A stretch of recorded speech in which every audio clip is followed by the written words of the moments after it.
Hello and welcome to the live coverage of the Hera planetary defense mission as it takes off from Earth and chases down an asteroid. I'm Matt Russell and I'm stood in the heart of the European Spacecraft Operations Centre, the main control room. We're really close to the first milestone, so I'm going to hand over to my co-host and legend and personal hero, Andrea Akamatsu. Take it away, Andrea. Thanks, Matt. Thanks, Matt. Welcome, everybody, to Mission Control. We have the spacecraft sitting on the launcher, and we are preparing for the final countdown here on our side. Flight Director Ignacio Tanco will start now the roll call. Okay, on the stations. This is OD in the briefing loop. Upon my request, please respond with your call sign, followed by your status go or no go. OM. OM go. SOM. SOM go.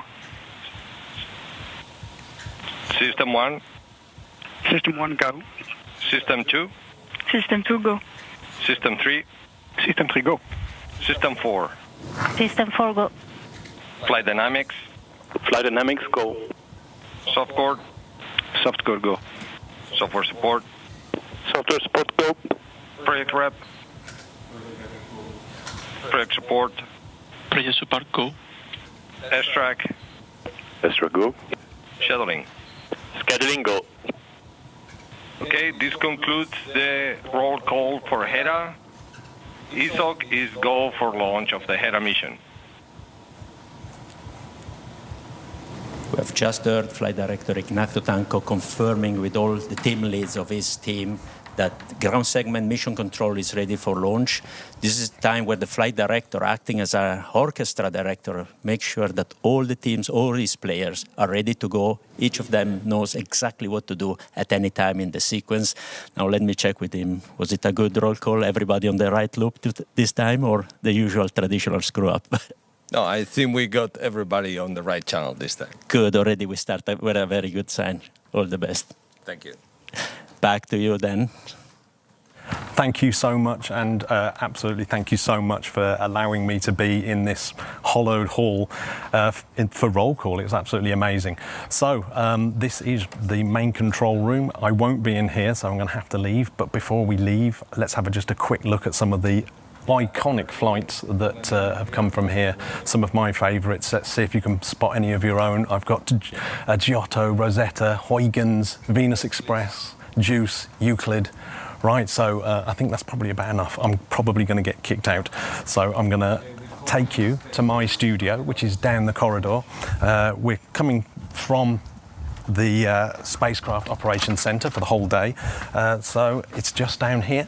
The Spacecraft Operations Centre isn't just a place where they control the spacecraft. It is also a watchtower for planetary defence, and we're going to be talking about that a lot, but it's about solar storms and asteroids and things like that. So I'm going to make my way to my little studio here in the dedicated control room, the astronomy dedicated control room, where they actually fly the spacecraft. So welcome to the astronomy control room. Behind me, you may actually see people coming in and out and controlling European Space Agency's fleet of space telescopes. It's a real working environment, so you might hear some alarms, Star Trek noises, bleeps throughout the show.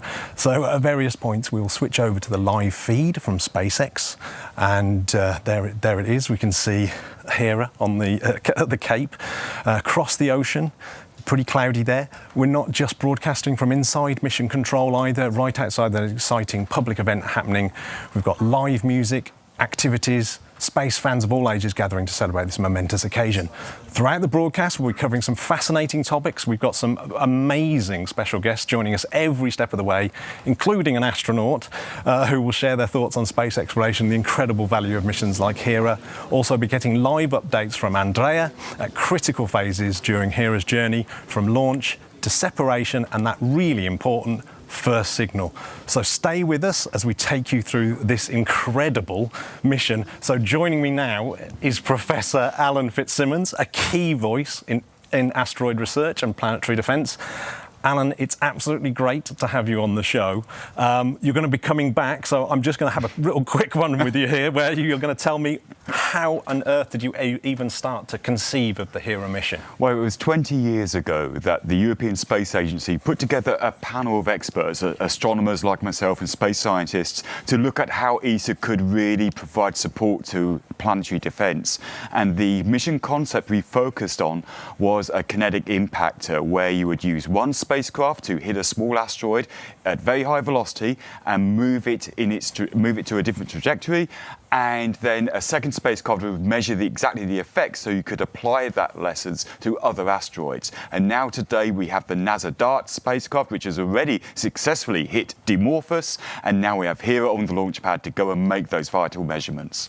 Yeah, so what kind of milestones are we looking for today for this mission? Well, we want to get on off the launch pad, and we want to see that acquisition of signal at the end, where Hera calls home and says, "It's okay, I'm on my way to Dimorphos." Yeah, it's no exaggeration, is it, to say that acquisition of signal is the key moment, isn't it? Absolutely. Well, thank you so much, Alan. It's been an absolute pleasure to talk to you. So obviously we're going to get you back later on in the show. So up next, we have a fascinating video that takes you behind the scenes of the Hera mission, from the initial planning stages to the international teamwork, a team of young, lean innovators that are required to get Hera off the ground. This video will give you an inside look at what it takes to make a planetary defence a reality.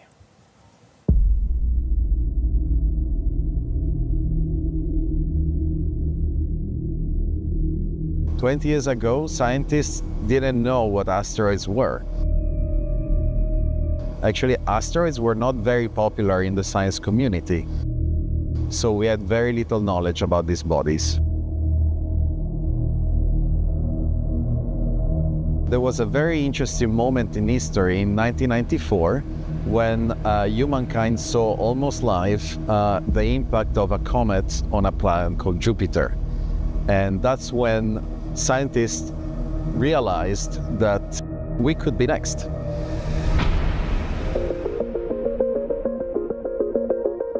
The Hera project actually started almost 20 years ago.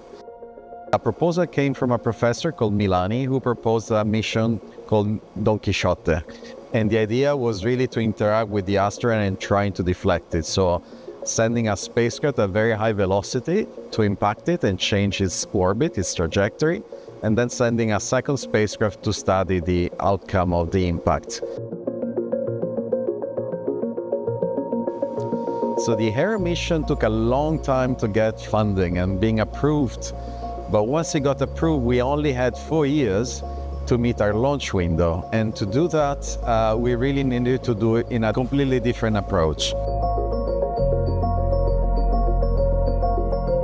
So in Hera we work differently to the normal ESA project. The schedule is very compressed, so we have to work in a much more cooperation and close loop with the industry. So we are down to having tests done with equipment in the office to provide quick feedback and customer perspective on how things work.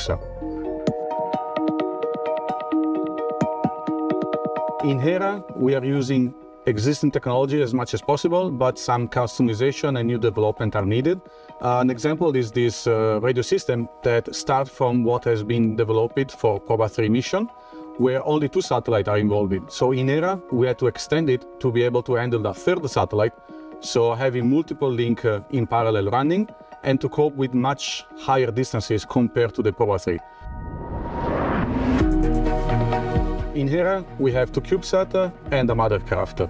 The CubeSats are too small to have resources to be able to communicate directly to Earth, so they will rely on Hera to communicate at a short distance at the asteroid, and then Hera, with another powerful system, will communicate directly to Earth, and also the way back.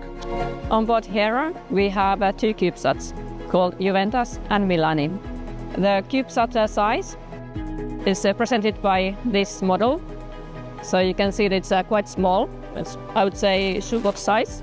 So Juventus has radar on board, so that will make first measurements from the distance of the surface of the asteroid. And that gives information to the scientist of the composition of the asteroid. Secondly, there will be images, so they will take images of the asteroid to have the surface, if it's rough, if it's smooth, what kind of a surface is on them.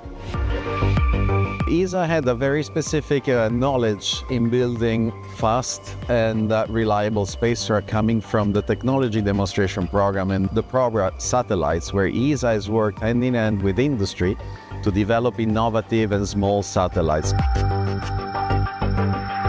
By studying Didymos, the primary body, we can also understand how the moon was formed. The formation processes of these systems is still unknown today. So by studying the internal structure of these bodies, how Dimorphos has reacted to the impact, we can actually improve our knowledge of the formation of the solar system.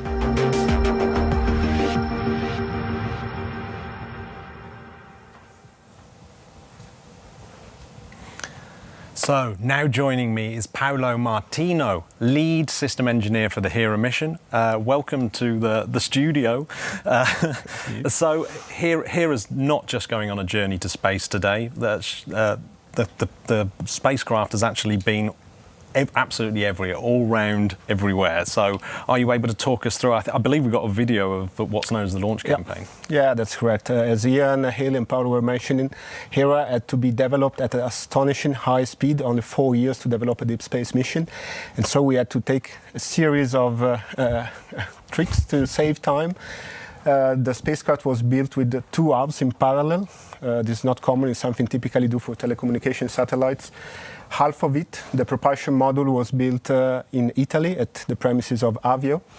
The other half, the core module carrying the payloads and the avionics, was integrated in Bremen. Those 2 were mated in last summer, and that's where the spacecraft was born, we can say. And after that, we went to the traditional testing campaign. So we went to mechanical test to check that we could withstand the environment of the launch, thermal vacuum to check that we could actually survive the environment of space, a vacuum extremely hot, extremely cold. And last but not least, which is one of the most interesting part, is the EMC, electromagnetic compatibility. So as mentioned, we are carrying 2 CubeSat, 2 small satellites that will communicate with the mothercraft via an inter-satellite link. This is because the CubeSat alone don't have enough power, don't have the voice strong enough to talk back to Earth. So Hera will communicate with them and will relay this information to ground, making use of its big 1.1 meter antenna and its powerful amplifiers. This is one of the first time that this kind of approach is used. We are really curious about that, and that was a very breathtaking moment of testing. After that, the spacecraft was packed, the solar wings were installed for one last time, and it was shipped to the US, where with an Antonov it landed on the shuttle landing facility already, a very emotional moment on its own. Oh, I absolutely bet. And of course, now it's sitting on top of a Falcon 9. So thank you so much, Paolo. I know it means a lot to you and a lot of insights. I can see you holding in the emotions there. It's hard work all round, isn't it? And it's such a hard work to get a mission like this off the ground. So now let's turn our attention to the SpaceX Falcon 9 rocket, standing ready on the launch pad. This powerful vehicle is about to carry Hera on its journey into space, marking a really critical step in planetary defence. So let's take a closer look at the Falcon 9 as we gear up for launch. It's beautiful. Very good spacecraft. So let's shift our focus to why this mission is so important. Hera's destination, the Didymos asteroid system, and asteroids in general actually are key to understanding how we can protect Earth from these potential threats. So joining me now is Dora Föring, an expert in asteroid observation and planetary defence. Dora's been deeply involved in the efforts to track and understand near-Earth objects and works at the Near-Earth Object Coordination Centre, the main centre of planetary defence office of the European Space Agency. Welcome to the broadcast, Dora. First questions first. Give us a little bit of background of where the asteroids came from, what are they, and why are they so important when it comes to talking about planetary defence? Yeah.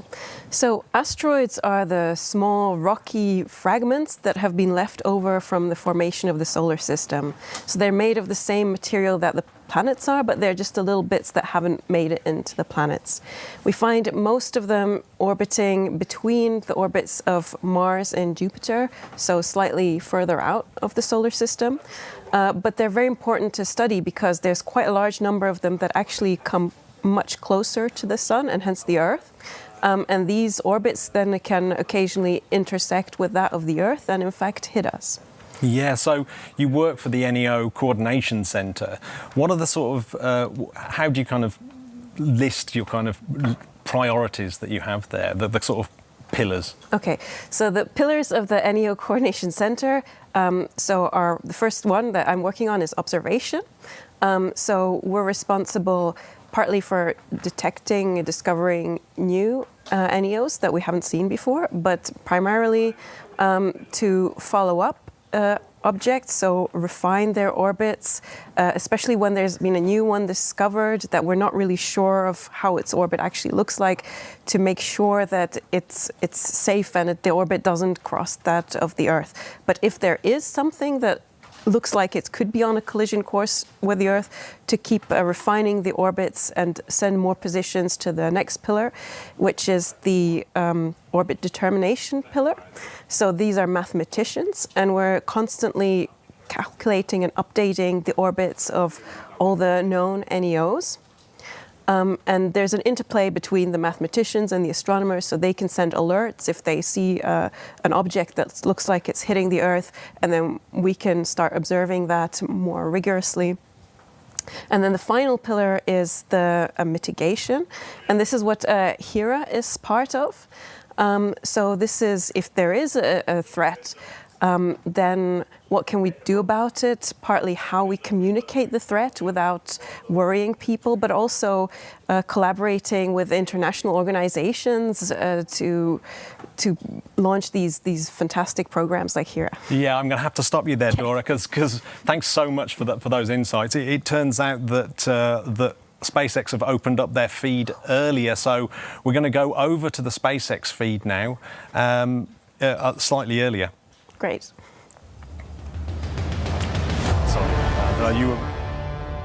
Humanity can change the motion of an asteroid in space.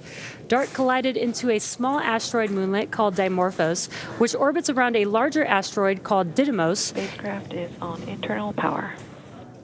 And that happened in September of 2022, about 11 million kilometers or 6.8 million miles from Earth. The collision shortened Dimorphos' orbit by 32 minutes, or about 26 times the predefined success threshold of 73 seconds. Hera will now return to the same binary asteroid system to survey the results of the kinetic impact up close and help researchers understand if it can become a repeatable technique among other mission objectives. Now, before we get into today's mission, here's a quick refresher on the DART mission courtesy of NASA. We're embarking on a new era of humankind. Didymos and Dimorphos make a great target. We needed an asteroid with a moon that you can see from ground-based telescopes around the world. We're doing this mission to prove that we can deflect an asteroid. 5, 4, 3, 2, 1. And liftoff of the Falcon 9 and DART on NASA's first planetary defense test to intentionally crash into an asteroid.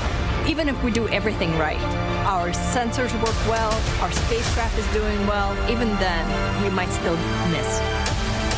4, 3, 2, 1.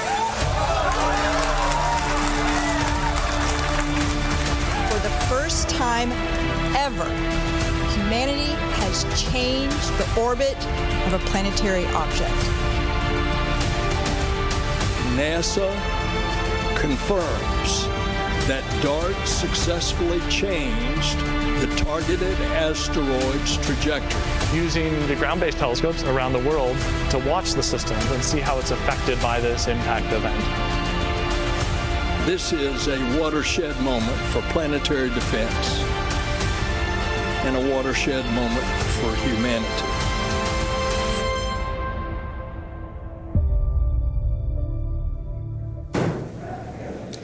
DART changed the orbit of a celestial body for the first time in human history, demonstrating one possible capability to defend Earth from a potential future impact.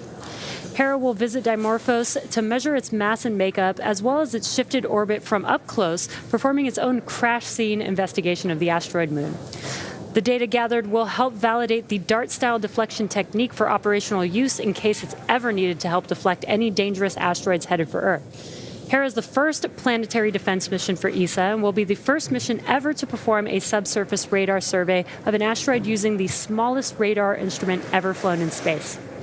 To help complete its mission, Hera is carrying 2 shoebox-sized CubeSats with it, one called Milani and the other called Juventus. Milani was named after the late Italian academic who devised the DART and Hera missions, and Juventus is the Roman name of the daughter of Hera. Hera will help pave the way for ESA's future interplanetary missions by testing deep space navigation and guidance and inter-satellite communication between the main Hera spacecraft and its CubeSats, which are packed with miniaturized technology and scientific payloads.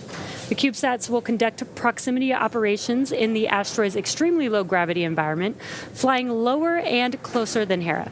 And they will actually end their mission by landing on Dimorphos, which is 170 meters wide, or roughly the size of the Great Pyramid of Giza in Egypt.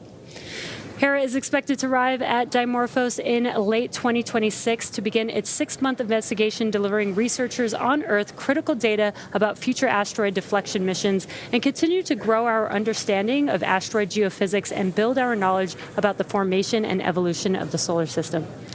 With that primer, let's take a look at this video from ESA to dive deeper on today's mission and hear a special message from the ESA Director General. There's a mystery out there in deep space, and solving it will make Earth safer. That's why the European Space Agency's Hera mission is taking shape, to go where one particular spacecraft has gone before. On the 26th of September 2022, at 6.1 kilometers per second, NASA's DART spacecraft crashed into the Dimorphos asteroid. Part of our solar system changed. The impact shrunk the orbit of the Great Pyramid-sized Dimorphos around its parent asteroid, the mountain-sized Didymos. It also sent a plume of debris thousands of kilometers across space. This grand experiment was performed to prove we could defend Earth against an incoming asteroid by striking it with a spacecraft to deflect it. DART succeeded, but that still leaves many things scientists don't know. What is the precise mass and makeup of Dimorphos? What did the impact do to the asteroid? How big is the crater left by DART's collision? Or has Dimorphos completely cracked apart, held together by its own weak gravity? That's why we're going back with ESA's Hera mission. But Hera is not going alone. It takes with it 2 briefcase-sized CubeSats to go in closer and take more risks than their parent spacecraft. And they'll end their duties by touching down on Dimorphos to gather extra data on its surface and gravity field. If a body of this size ever struck Earth, it could destroy a whole city. I'm delighted you can join us today to watch the launch of the European Space Agency's Hera spacecraft on board a SpaceX Falcon 9 rocket. The risk of an asteroid hitting our planet affects everyone, everywhere, making planetary defense an inherently international endeavor. Hera is Europe's first planetary defense mission, which, together with NASA's DART mission, is part of the International Asteroid Impact and Deflection Assessment Collaboration. In 2022, DART demonstrated that humankind is capable of redirecting an asteroid. The mission to Dimorphos and Didymos hit the smaller body and changed its orbit around the larger asteroid. Now, ESA's Hera will visit this asteroid pair to investigate how DART affected Dimorphos. Hera will gather the data we need to turn kinetic impact into a well-understood and repeatable technique on which all of us may rely one day. My thanks go to everyone who worked so hard for so long to make Hera possible. Best wishes for a successful start of this epic journey.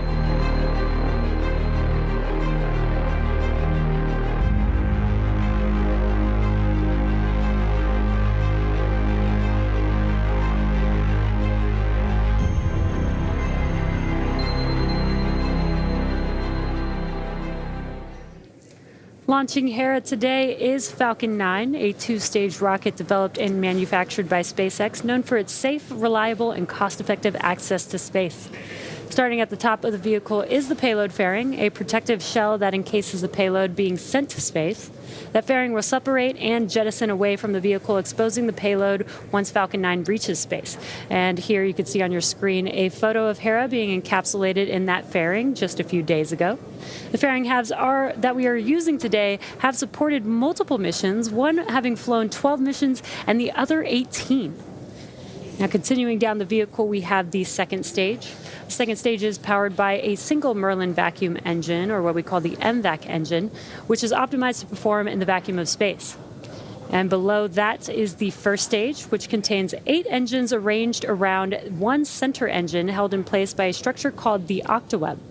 Now, each of these Merlin 1D engines delivers about 190,000 pounds of thrust at sea level, which gives Falcon 9 a combined 1.7 million pounds of thrust.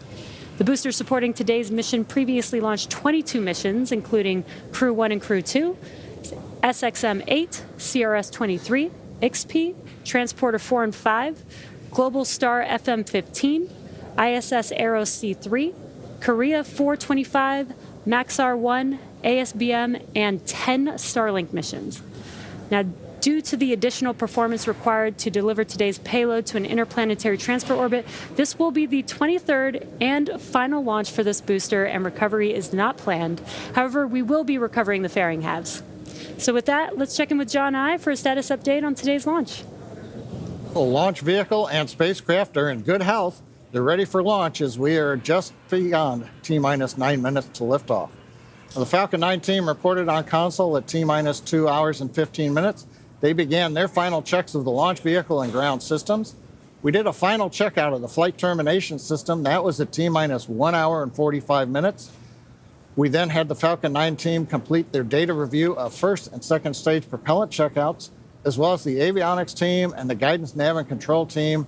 And they did all their final data reviews at T-minus 1 hour. At that point, the chief engineer conducted a technical readiness poll, and everything was go to continue. We've also completed at T-minus 38 minutes the poll to proceed with propellant load and launch. And most recently, you might have heard over the countdown net, the spacecraft has gone on internal power at T-minus 18 minutes and 30 seconds. Now, currently, the team at Cape Canaveral Space Force Station, they are loading propellant. That began on time at T-minus 35 minutes when our launch auto sequence began. We're loading 2 propellants on Falcon 9 today, a fuel and an oxidizer. Now, for Falcon 9, our fuel is a refined form of kerosene known as RP1. To burn that fuel, we need a source of oxygen, which we call the oxidizer. Now, most burning that you're familiar with on Earth uses oxygen that makes up about 21% of the air you breathe. But in space, there's no atmosphere to provide oxygen or other oxygen-bearing molecules, so rockets need to carry their own. Now, Falcon 9's oxidizer is super chilled liquid oxygen, what we call densified LOX. Now, the liquid oxygen is chilled well below its boiling point. That allows its density to be increased, and that in turn allows us to load more into the first and second stage LOX tanks. And that's an important advantage for missions like today's, where we need as much propellant as we can carry to get to the required interplanetary transfer orbit. Now, currently on the Falcon 9, you see on your screens, fuel loading is complete on the second stage. We're continuing on the first stage up until about T-minus 6 minutes when fuel loading will wrap up on that stage. And we are loading liquid oxygen onto both the first and second stages right now. In addition to its propellants, Falcon 9 also needs an ignition source to start burning that fuel and oxidizer. And for that, we use a liquid called T-TEL. Stage 1, RP1 load is complete. And there we're on time. Fuel load on the first stage is complete. I mentioned TTEB. That's an acronym for a mouthful called triethyl aluminum and triethyl borane. Now, when we ignite the engines, we first flow liquid oxygen and TTEB into the gas generator in the main combustion chambers. The TTEB will burst into flames in the presence of the oxygen. So once we have that ignition, the RP1 kerosene fuel is introduced and the Merlin engine goes to full power. And at liftoff, Falcon 9's 2 stages that you can see next to the strongback, they will combine to hold over 1.1 million pounds of the fuel and oxidizer propellants. Now, to provide maximum performance for the Hera mission, Booster 1061 will use all of its propellant. We won't save any for the landing of the first stage. On the weather front, you can see on the screen, it's cloudy, it's been a little rainy.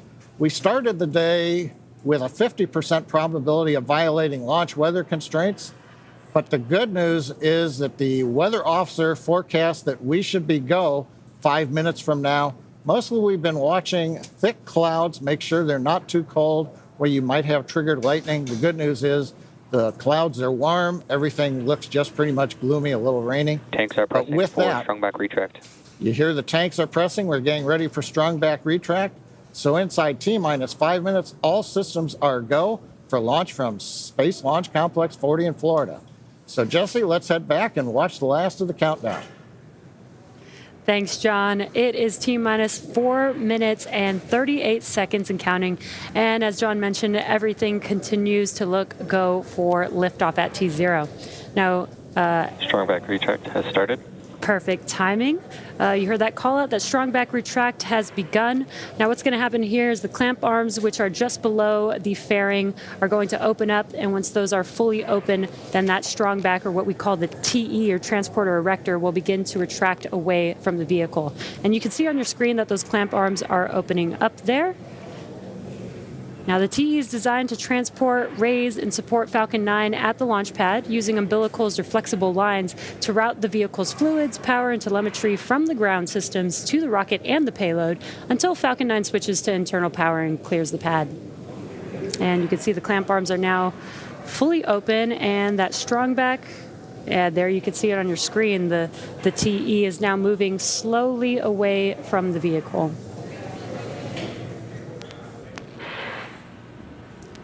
Now this is going to recline just a few degrees here, but at T0 it's going to move even further away, about 45 degrees away from the vehicle as Falcon 9 lifts off.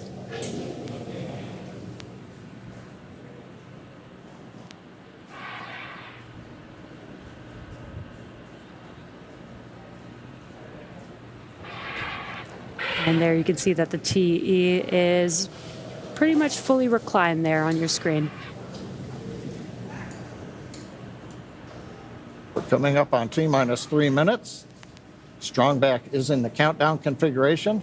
It's about 1.5 degrees away from the Falcon 9. Waiting for next is completion of liquid oxygen loading on the first stage. 1 LOX load is complete. Right on time.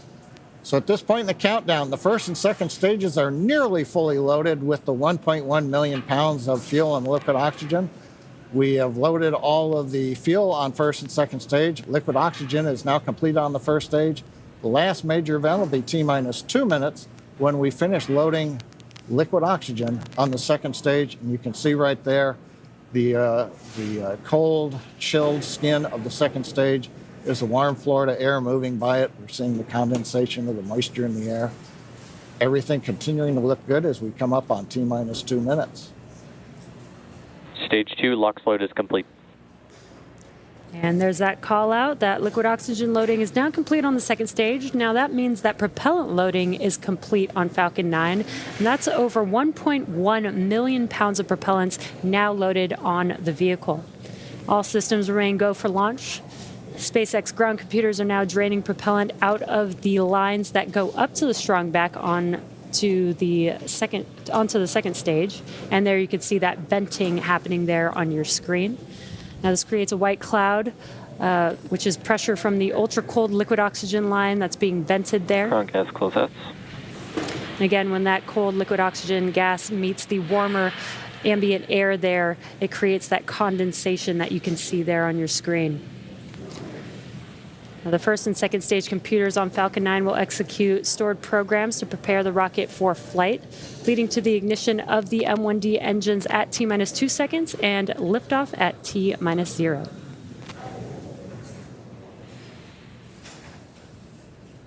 Falcon 9 is in startup. With that call out, the Falcon computers are running the final sequence for launch. First and second stage tanks are beginning final pressurization for launch. All systems are go. Let's listen in to terminal count. LD, go for launch. As Falcon 9 transports the European Space Agency's Hera spacecraft into space.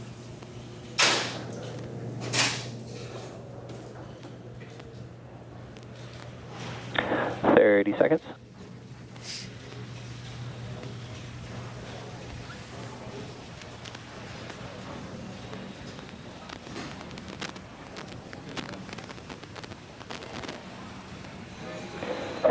Seconds.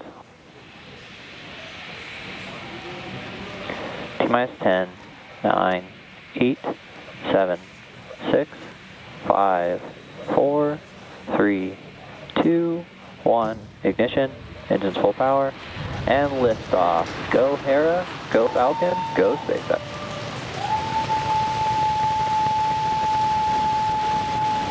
Vehicle is pitching downrange. Stage 1 propulsion is nominal.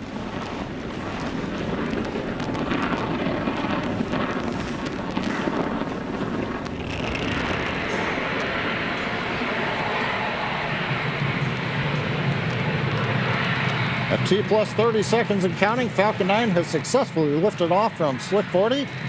After clearing the tower, we begin to tilt or gimbal the engines. That initiates a roll maneuver you might see on the Stage 1 camera view, although it's kind of cloudy. But this enables the vehicle's antennas to stay in the best position for communicating with the ground. We are into throttle down now in preparation for max dynamic aero. Falcon is supersonic. Faster than a speeding bullet, we're supersonic on Falcon 9.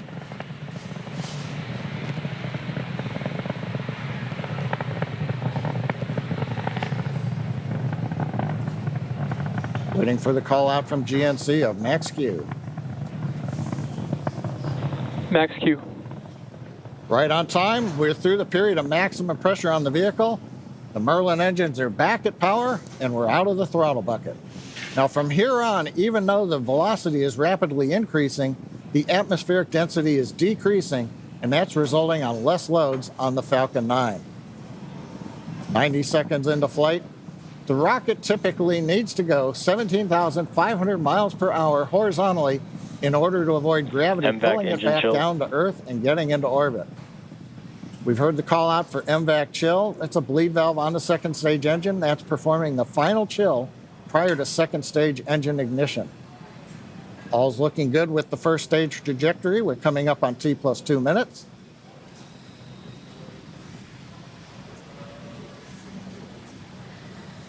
Views from onboard the camera mounted on the inner stage of Booster 1061. Now we've got 3 events that'll be coming up in just under 30 seconds. Main engine cutoff, the 9 Merlin engines will be throttled down and shut down. Then we'll get stage separation and then startup of the MVAC engine on its first of 2 burns on the second stage.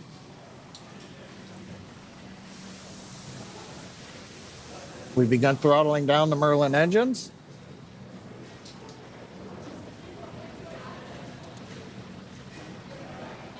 Main engine cutoff.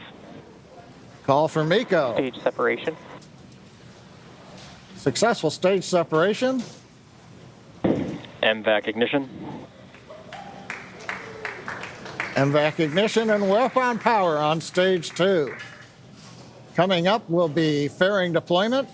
And for the first stage, as we saw it in the background, farewell 1061, and we thank you.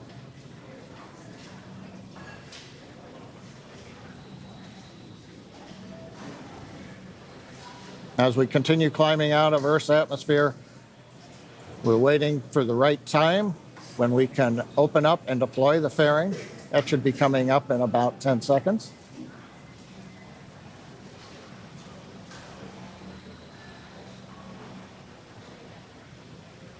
There's a camera view as we switch.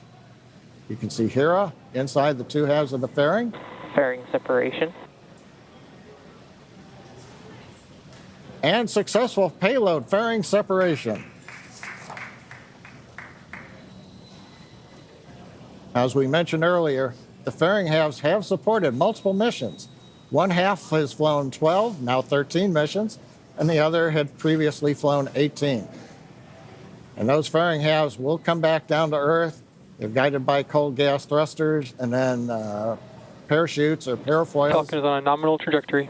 They'll deploy, and they'll be recovered by our recovery vessel, Doug. Jesse, T plus 4 minutes, 23 seconds. Everything continues to look good on Falcon 9 with Hera. Thanks, John. Yeah, everything's looking great. We got some awesome views here on your screen. What you're looking at is a view of the MVAC engine on the second stage with a beautiful view of Earth in the background. STS has safed. Now, we are currently in the first of 2 planned MVAC burns for this spacecraft. And we have separated from the first stage. As we mentioned earlier, we will not be recovering the booster as we usually do. Now, typically we would land the booster either on a drone ship or back on land, but due to the additional performance required to deliver this payload to an interplanetary transfer orbit, we will be not recovering the booster today. Now what you are seeing, again, is the MVAC engine. The MVAC engine is optimized for the vacuum of space and has about 220,000 pounds of thrust in vacuum. Again, this is the first of 2 burns. The 2 burns for the MVAC engine will take the second stage with the payload attached to the targeted drop-off orbit. Falcon continues to follow a nominal trajectory. And great call out there, following a nominal trajectory. You can also follow along with the speed of the vehicle as well as the altitude in the bottom right-hand corner of the screen. And the next event coming up in about a minute and a half from now is SECO 1. SECO 1 is second stage engine cutoff 1, which is where we will shut down that MVAC engine and allow the vehicle to coast with the payload in an Earth orbit, and then we'll reignite that MVAC engine for a second time to take the vehicle and payload to that interplanetary transfer orbit.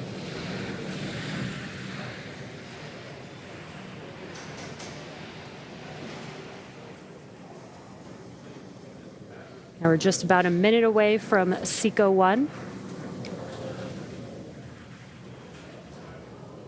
And you can see in the bottom right hand of your screen that the speed is continuing to pick up. The velocity is increasing on the vehicle as the MVAC engine continues to burn. But again, in about 40 seconds from now. Stage 2 is in terminal guidance. In about 35 seconds from now, we will shut down that MVAC engine and again allow the vehicle to coast in an Earth orbit before we make its way to the interplanetary transfer orbit.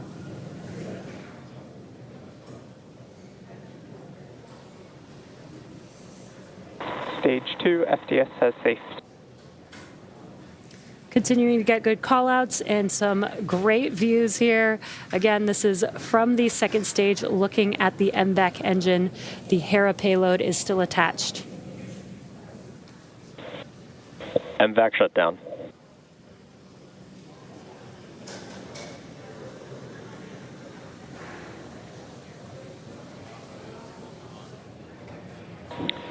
Nominal park orbit insertion.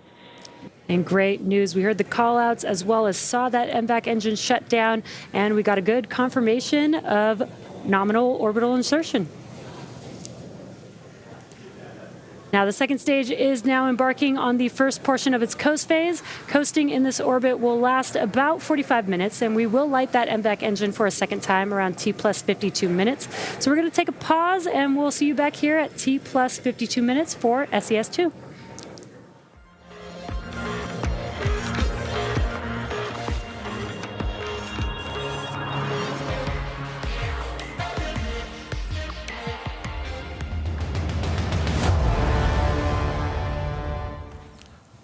Well, welcome back. If you're just joining us, that was an amazing launch that we've just witnessed. The Falcon 9 lifting off from Cape Canaveral, a cloudy Cape Canaveral. So taking the Hera mission on its way. I am grinning ear to ear. There's a lot of happiness and jumping around in this studio. We're trying to keep it down because people are working, but there was very tense emotions in mission control as well. We had a lot of tears, and outside in the public event, people were jumping around and spilling their beers. So the excitement is building here in the studio in mission control. Let's take a moment to check in with the atmosphere is electric. Everyone cheers. The rocket is carrying off into space. It's an incredible moment. I'm going to take you over now to the main control room. Andrea, before we go for that critical acquisition of signal, can you introduce some of the incredible team? I know that they're probably a little bit the emotions are running high, but sure. Yeah, thanks, Matt. Yeah, indeed, it was quite a moment here. The spacecraft is gone, but let's introduce a couple of people here in the control room. I have Richie next to me. Is one of our system engineers. Richie, it's been a while. You haven't been here in the temple of mission control. What's the feeling today? I'm feeling quite overcome with emotion at the moment. It's been 10 years since I was here with Rosetta when we landed on a comet. It's been a long time working in mission development since then, so it's good to be back. Exciting to see the launch, and I'm just excited to get on with operating the spacecraft. Excellent. Actually, get ready for the rest, and the best is to come. So I moved back here to Spacecraft Operations Manager Sylvain Lodiot. Sylvain, here we go. You wanted actually to move on to this mission after we finished Rosetta. Am I right in saying that this is a dream coming true finally? Yes, it's correct. I mean, it was very difficult to say goodbye to Rosetta. There was then 4 amazing years on Solar Orbiter with an amazing team, very challenging. And now it's time to fly Hera. So it's also been very intense and amazing years with another amazing team. So it's time to fly, and many emotions today. Yeah, I can imagine. Same for me. I moved further backwards here to Gabriela Ravera. She's one of the most experienced people in the room here. Gabriela, who have done supported several critical operations here from this room. What was special for this mission or for you? Okay. Shall I? Please. So basically, I mean, what makes it special for me is that you are not sitting next to us this time. So that's the first thing, of course. But talking to Hera in particular, it's the first time for me that I do a first acquisition with a non-extract station, and with DSN in particular. So that's a big challenge for us, because it means that we will be communicating for Hera for the first time ever via our colleagues in DSN. We trust them a lot. We have been rehearsing and testing since almost a year now, which makes this moment very special. Also, if we are in the blind. Good, thanks, Gabriela. Indeed, very important to underline this collaboration we have with the colleagues across the Atlantic. And this is all from the MCR. Back over to you, Matt. Thank you, Andrea. I don't think there's anything more iconic as Andrea's smile. Good luck to all the incredible team in Mission Control as well, as we await the all-important acquisition of signal. Wow, what an amazing day. As we continue our special coverage, I'm more than excited to introduce our next guest. It's Matthias Maurer, a European Space Agency astronaut who returned in 2022 from his Cosmic Kiss mission aboard the International Space Station. In fact, he rode on the exact same launch vehicle as we've just seen here at launch there. So, Matthias, it's an absolute honour to have you on the show. Welcome. Well, thank you. The honour is all mine, and congratulations to the launch team. That was a fabulous launch. Well, it was, wasn't it? Very exciting. So obviously this is all about asteroids and planetary defence. So what significance do asteroids pose to people on the International Space Station and space exploration in general?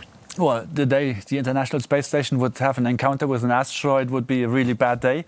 But we astronauts, we also hope to fly further than the International Space Station. The next step will be the moon. And on the moon, we have lots of impact craters.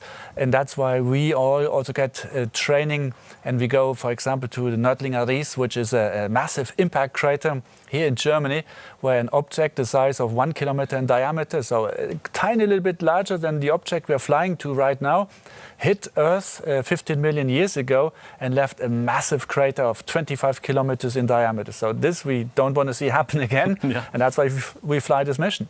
Yeah, so do you see human missions to astronauts contributing to the understanding of what we do to try and protect the planet?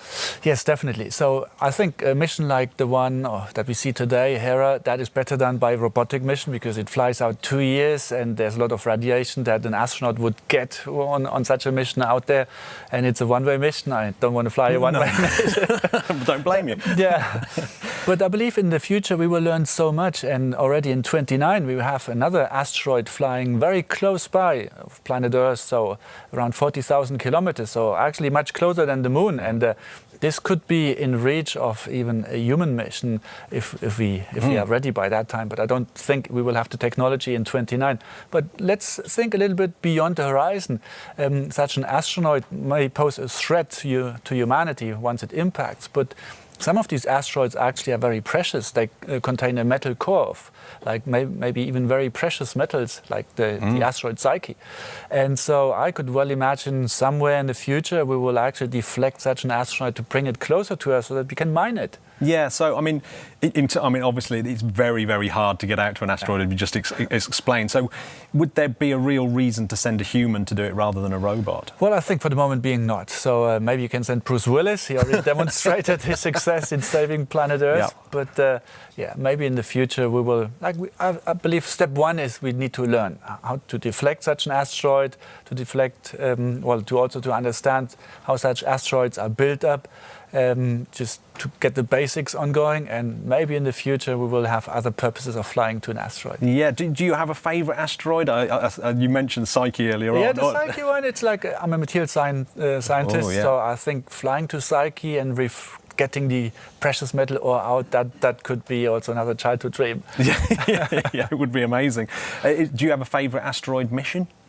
Well, I believe that one, Hera, is absolutely fantastic. I cross my fingers that we will see all the good scientific results flowing back, but also the mission following after, the one that probably the Ramses mission that we all talk about, to fly in 2029, to visit the asteroid that will fly by Earth in such a close distance. That will also be another step. Yeah, so we've just seen Hera sat on top of a Falcon 9 and go through the exact same journey that you went through. So if Hera suddenly became conscious, like a Greek goddess, explain how that would have felt. Well, I mean, it's like I wouldn't recommend Hera to go conscious. I think it should stay alert and awake and going straight on. But in our mission, we had a commander, and the commander had also like a lever to pull on in case something goes off nominal. So we could have ejected from the rocket and then have safely landed back on planet Earth. I think Hera doesn't have this option. No. Also, our booster landed back on planet Earth. Here we needed all the fuel, all the last drop of acceleration to bring Hera on a good mission to the encounter with the asteroids. Yeah, so that booster's lost forever now. I think it made a good history. It's an honourable end. It's an honourable end for a booster indeed. Matthias, it's been an absolute genuine thrill to meet you and to have you give us your special twist on the Hera mission. Thank you very much. Thank you. So, if you've just joined us, we're broadcasting from Europe's Spacecraft Operations Centre here in Darmstadt, Germany. We're following the launch of ESA's Hera mission, a planetary defence spacecraft. Today marks the beginning of an exciting mission to explore the Didymos asteroid system. Stay with us, we'll guide you through separation. Here's first call from space. While Hera makes its way towards separation, it's a perfect time to dive deeper into the topic of planetary defence, which is at the heart of this mission. So I'm delighted to be joined, I don't know what happened there, to be joined by two special guests who I've rushed on and rushed off poor old Matthias. I'm sorry. So I've got delighted to be joined by Romana Kofler, Programme Manager Officer at the United Nations for Outer Space Affairs, and Richard Moisel, Head of the Planetary Office here at ESA. Together, they'll help us explore the global efforts to protect Earth from asteroid threats and the importance of the collaboration in planetary defence. Welcome to you both.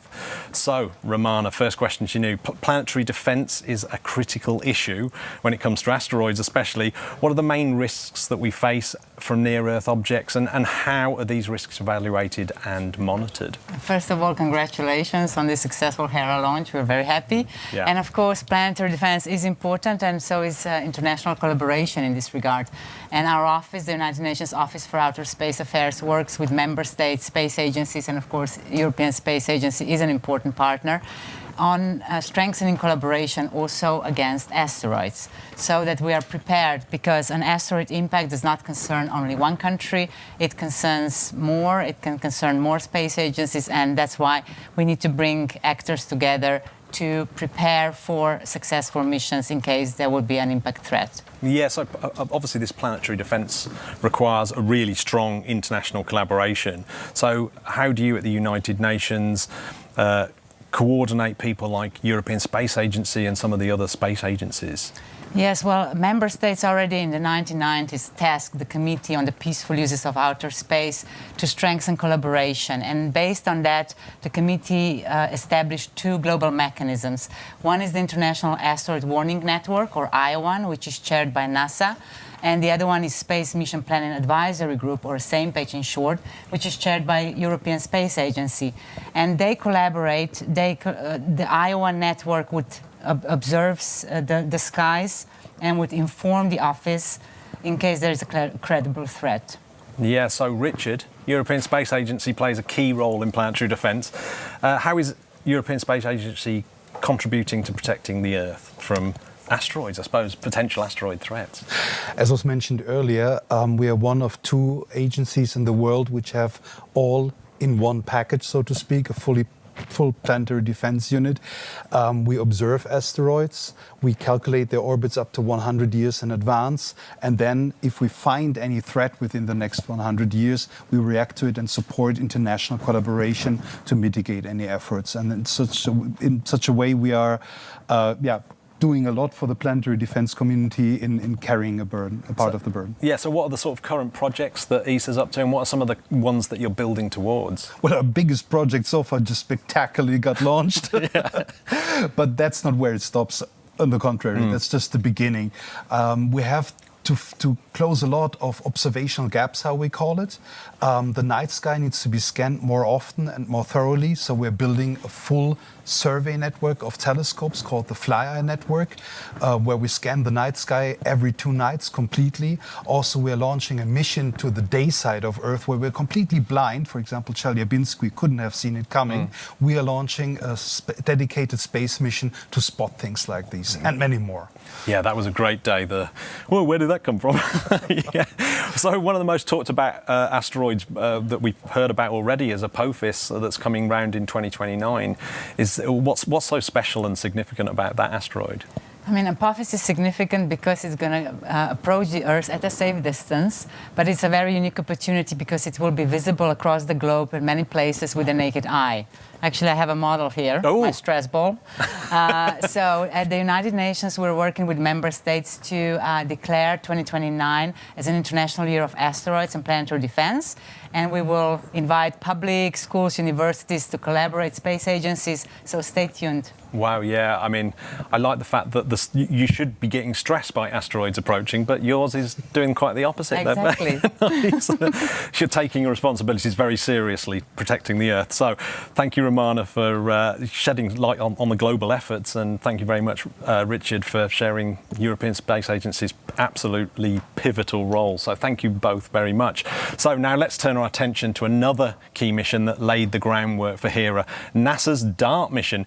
Hera builds on that success of NASA's DART mission, which was the first ever test of asteroid deflection. While DART demonstrated that we can nudge an asteroid, Hera will now study the aftermath of that impact, providing crucial data on the effect it had on the asteroid. This will help us refine planetary defense strategies in the future. So let's take a closer look at DART and its groundbreaking mission, literally. A year ago today, the world watched as the DART spacecraft smashed into Moonlight asteroid Dimorphos with the goal of changing its orbit. This kinetic impactor test was NASA and the world's first planetary defense test. Our momentum didn't end with DART's collision. Here's what's happened in the last year. In the immediate moments after impact, telescopes from around the world captured a burst of bright light, and the Italian Space Agency's LICIA made its flyby. DART scientists were looking for the amount of ejecta, the plume of debris generated by the impact that would give Dimorphos an extra push. Turns out, it was a lot, ultimately moving Dimorphos more than the spacecraft itself. When the math was done, the orbit change was a whopping 33 minutes. While analysis is ongoing, knowing this crucial number confirms that a kinetic impactor is a viable solution and will help scientists calculate how far in advance future missions may need to deploy. The ejecta tail would eventually stretch to over 70,000 kilometers long, about 10,000 tons of debris, and is still visible when last observed over 9 months post-impact. This ejected material are not on a course to be a threat to the Earth, but tracking them provides a better understanding of this unique test. The stunning images sent down by the Draco camera before impact have gotten a helpful lighting boost from the reflection off of Didymos, what the team is calling Diddy Shine. Modeling work using these images have allowed the team to build out the precise geography of Dimorphos, including the exact collision site.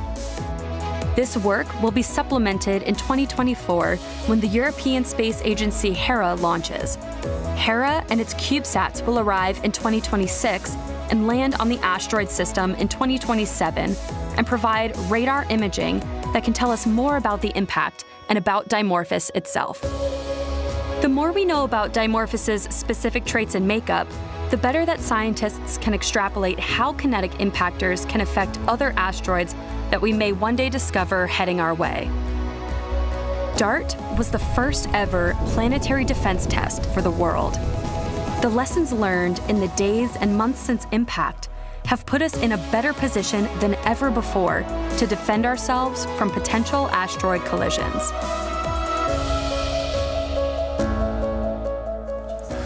So that was a great overview of the DART mission and its groundbreaking achievements. Someone at the forefront of planetary defence is Lindley Johnson, and he's head of planetary defence, no less, at NASA. He was unable to join us in person today, as he's probably going to be at the Cape for the launch, but he has prepared a special video for us, and it explains DART's heritage and how the European Space Agency, with the Hera mission, is building on that legacy to take planetary defence to the next level. So let's take a look. Hello, this is Lindley Johnson from NASA's Planetary Defense Coordination Office. We want to give our congratulations to the European Space Agency and the Hera project for a launch of the Hera mission to the asteroid system Didymos and its moon Dimorphos.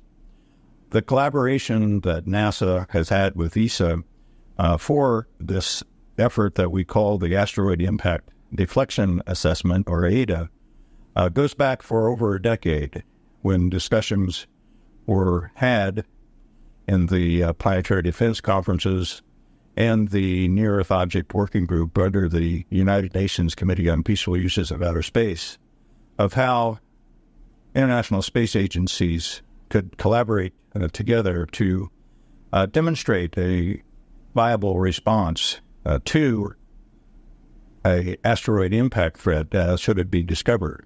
So that led to the establishment, under the United Nations endorsement, of the International Asteroid Warning Network and the Space Mission Planning and Advisory Group.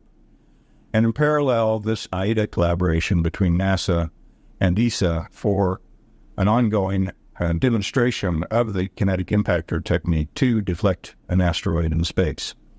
So it was agreed that NASA would develop the kinetic impactor, which was the Double Asteroid Redirection Test, or DART, that impacted the moon of Didymos, Dimorphos, back in 2022. And since the kinetic impactor could only observe the asteroid for a few moments prior to its high-velocity impact, we needed the observation spacecraft that has become the ESA Hera project to do a more detailed characterization of the asteroid system, its composition and characteristics, and understanding the effects, a more detailed examination of the effects of the impactor on the moon Dimorphos. So that is what the Hera mission will provide in more detail for the demonstration of the kinetic impactor and this collaboration that we've had between NASA and ESA for all these many years. So the launch of Hera is certainly an important milestone for this endeavor, but it is really the beginning of the real work for the Hera project team for the 2 years of flight to the Didymos system, and then going in orbit and then collecting all of this data that is important for the Hera science team to add to our knowledge that was collected by the DART investigation team. So again, congratulations on launch and bon voyage, Hera. So thank you so much, Lindley, for your time and for that really insightful look into the NASA and ESA collaboration. Now, I'm actually really excited about this. What's really exciting about the Hera mission is that we're not just talking about one spacecraft, it's actually carrying three. Well, there's three. It's carrying two. Hera is carrying 2 CubeSats on board, each with its own specific mission to gather even more detailed data from the asteroid. To tell us more about these incredible mini spacecraft, let's take a moment to explore the world of CubeSats. So joining me now is Filippo Corradino, the Chief Technology Officer of Tyvak International, the company behind one of these innovative CubeSats that are on board the Hera mission. Filippo, welcome to this little studio of ours. Thank you. So we've just heard there that there was this impact crater and the Hera mission is there to kind of investigate what's happened to that asteroid. So why CubeSats? Why do we need CubeSats to help? Sure, well, CubeSats are very small, the size of a shoebox, and they can be released, these 2 CubeSats, by Hera, a few kilometers out from the asteroid. And their mission is to take more risk than Hera can by itself and get as close as possible to the asteroid and bring their instruments really where they can do the most. And in the end, actually even land on the asteroid, which would be a first for CubeSats. Ever. Yeah, I mean it's always great to have a first on a mission, and that's certainly a pretty cool one. Pretty cool, yeah. It's a very good one. So each of the CubeSats on board Hera has its own unique mission. Yes. So can you tell us a little bit about each one and what they're designed to do? Yes. Well, Juventus will look more at the structure of the objects. So it's got this radar, and by listening to the pings and echoes of the radio waves passing through the asteroid, can tell us whether it's a solid chunk of rock or if it's a rubble pile, so many different rocks just held together by gravity. And once landed, can also measure the surface gravity with another instrument. While Milani is more of a little chemist, let's say, it will look at the composition of the asteroid. So we've got a camera with visible light and infrared light sensors, and can tell us if which minerals are on the surface, if there's water, how much of it.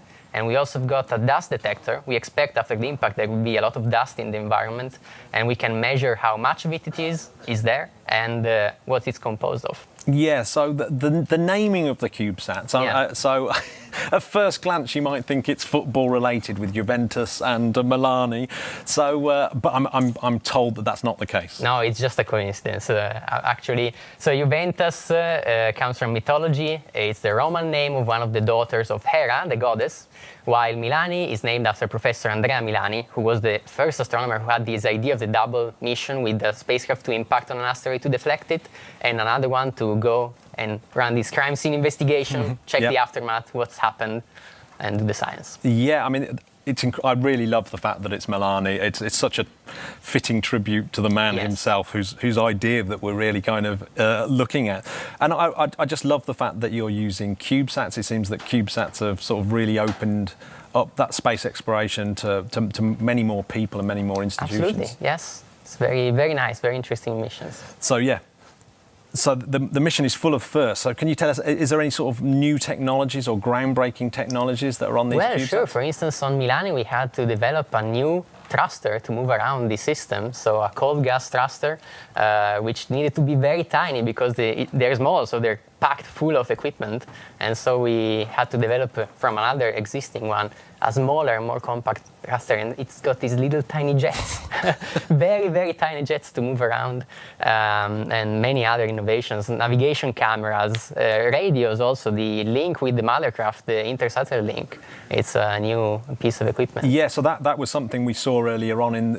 Was that tested in that big room with the big Yeah, that was the triangles? final test for the ISL, with all the spacecraft communicating with each other and with the ground in that moment. Yeah, were you there at STech when that I was not. A colleague of mine that was there, yes, but it was very exciting. I was remotely dated. As an old acoustician, that's one of my favourite rooms I've ever been in. It's huge. It's such a good little space. So yeah, they talk to Hera, and then Hera talks to Earth. Have I gotten that right? Yes, absolutely. Yes, because you cannot feed the radios you need to communicate directly with Earth on these tiny boxes. Yeah, I mean, it's brilliant. It's brilliant. CubeSats going out into deep space and landing on asteroids. You couldn't make it up. So thank you so much, Filippo, for joining me. It's fascinating insight into the role of CubeSats these days in missions like this.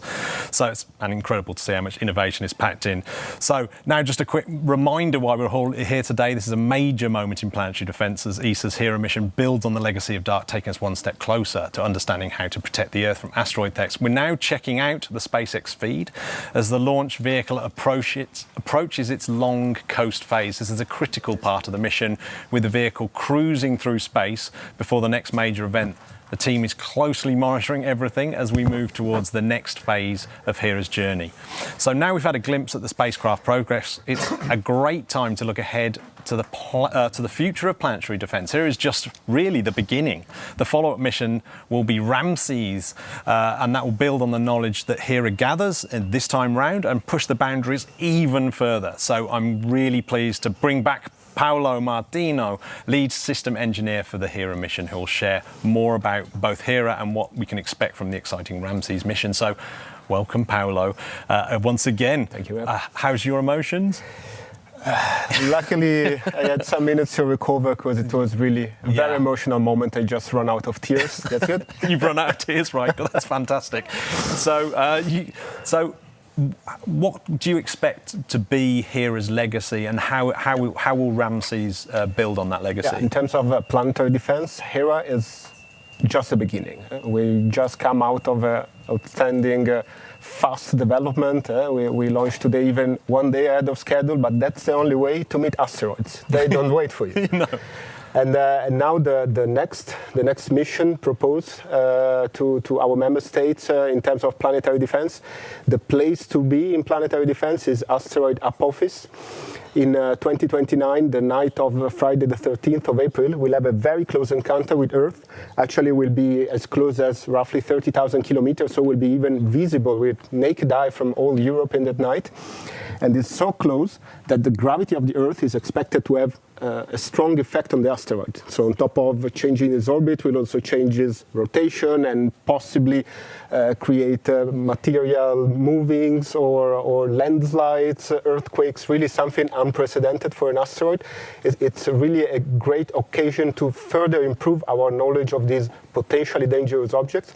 But the schedule is really, really challenging. We need to launch in April 2028, which is even faster than Hera.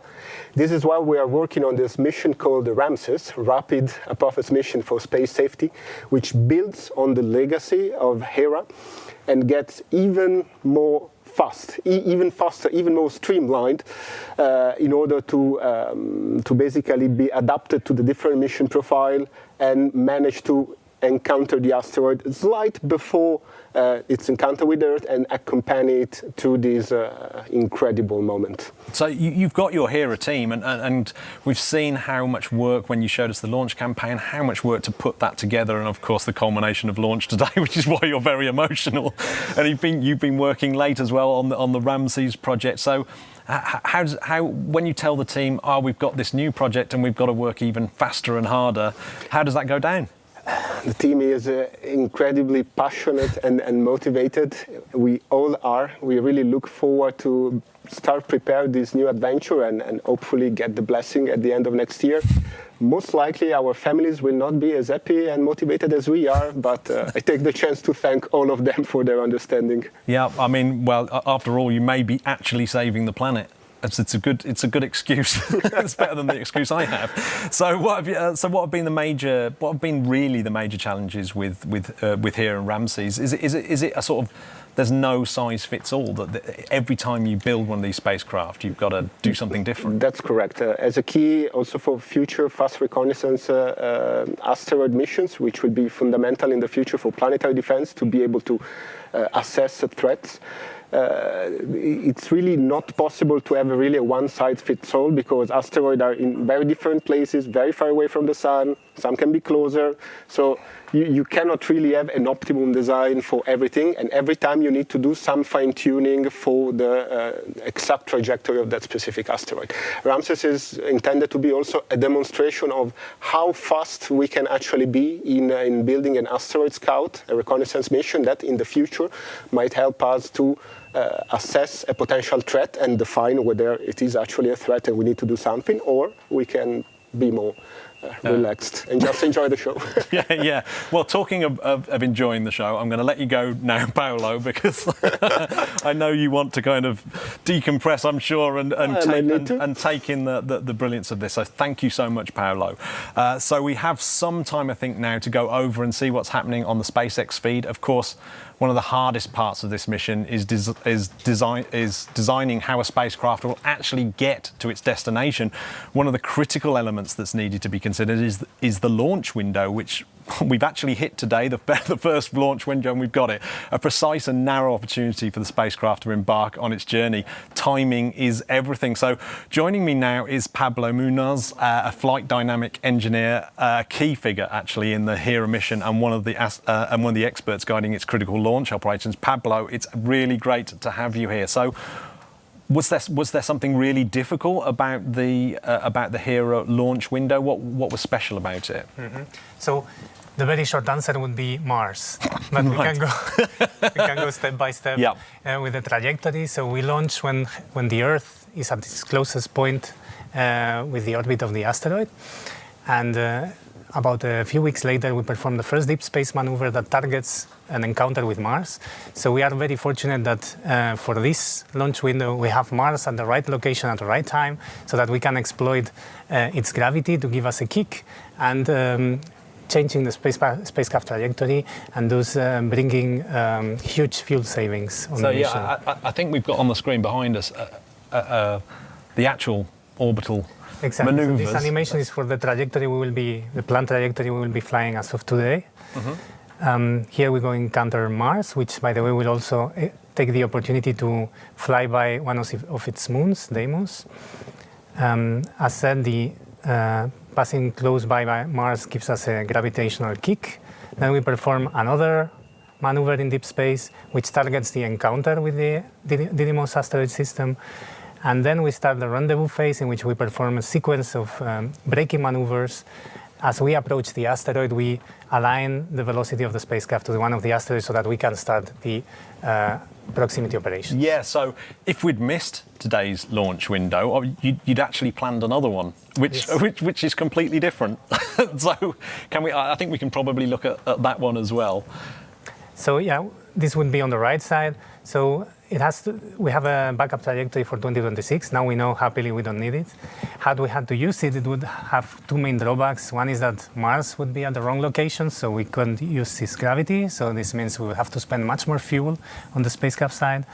The other one is, at launch, the offset in orbit phase between the Earth and the asteroid would be wider, meaning that it cannot catch up in a single orbital revolution around the Sun, so we'll have to spend 2 revolutions, which extends the transfer duration by a bit more than 2 years, which is the orbital period of the asteroid. Meaning that we could start the proximity operations in early 2031 instead of late 2026, which we hopefully will manage since we managed to launch. Yeah, absolutely incredible. So it's a good job we did launch. Fantastic.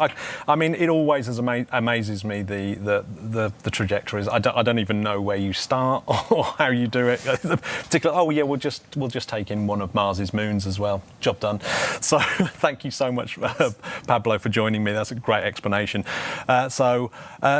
Before we take a short break, let's quickly check back in with Andrea, just meters away down there in the main control room here at Mission Control, for an update on how things are progressing as we approach the all-important separation. Andrea, how's it going in there?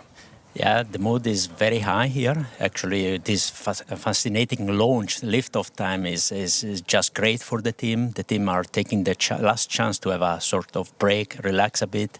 They've been working very, very hard next month. Liftoff, big emotions, but now the real stuff starts for them, and this is their last chance to take a short break for a few hours on.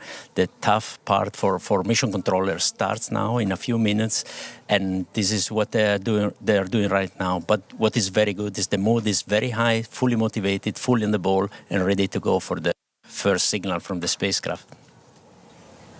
Thank you, Andrea. Just to remind everyone, you're watching ESA's live coverage of the Hera mission launch. We're taking a short break now as the SpaceX launch vehicle cruises for quite some time. But don't go anywhere. We've got more interviews, really brilliant interviews.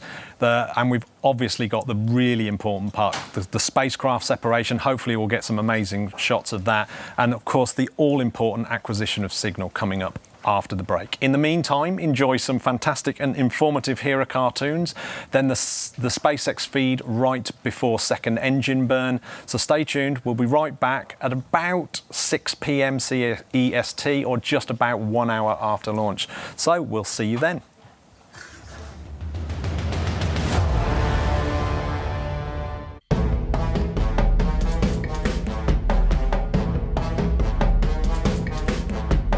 The incredible adventures of the Hera mission.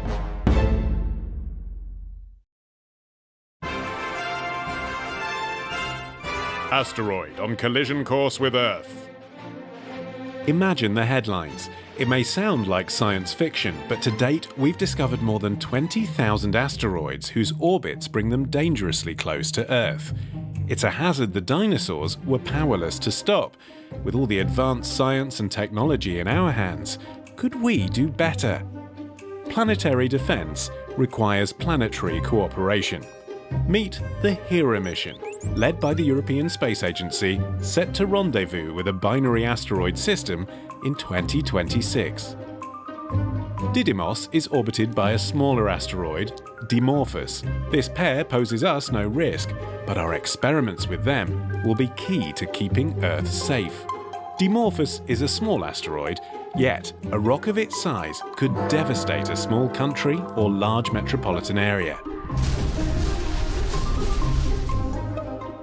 Studying asteroids like this from Earth is challenging. As a matter of fact, today we still know very little about their physical properties. The only way to capture their secrets is to go and visit, so we need Hera to get up close and personal. When Hera reaches it, Dimorphos will already have been impacted by NASA's Double Asteroid Redirection Test, or DART for short. This cosmic shove is expected to slightly shift the orbit of the asteroid moon. Hera will examine the crater left by DART, the composition of Dimorphos, map its surface temperature, and probe its internal structure, similarly to an X-ray. Meanwhile, Hera will deploy two briefcase-sized CubeSats called Juventus and Milani. Packed with high-tech equipment such as a low-frequency radar, a mineral mapper, dust analyzer, and a gravimeter, these mini-satellites will get an even closer look before attempting to land. Altogether, the DART impact and Hera's data will let us understand whether this technique can be used in the future to deflect an asteroid on a collision course with Earth, like an astronomical game of billiards. In addition to Hera's main planetary defense quest, the mission will gather invaluable bonus science. New understanding of collision physics and crater creation could revolutionize our understanding about how the solar system was formed. Hera will even test new techniques for autonomous deep space navigation and guidance, while working in the asteroid's extremely low gravity. This will help pave the way for future interplanetary missions. Not bad for a space probe the size of an office desk. Hera, defending Earth, one asteroid at a time.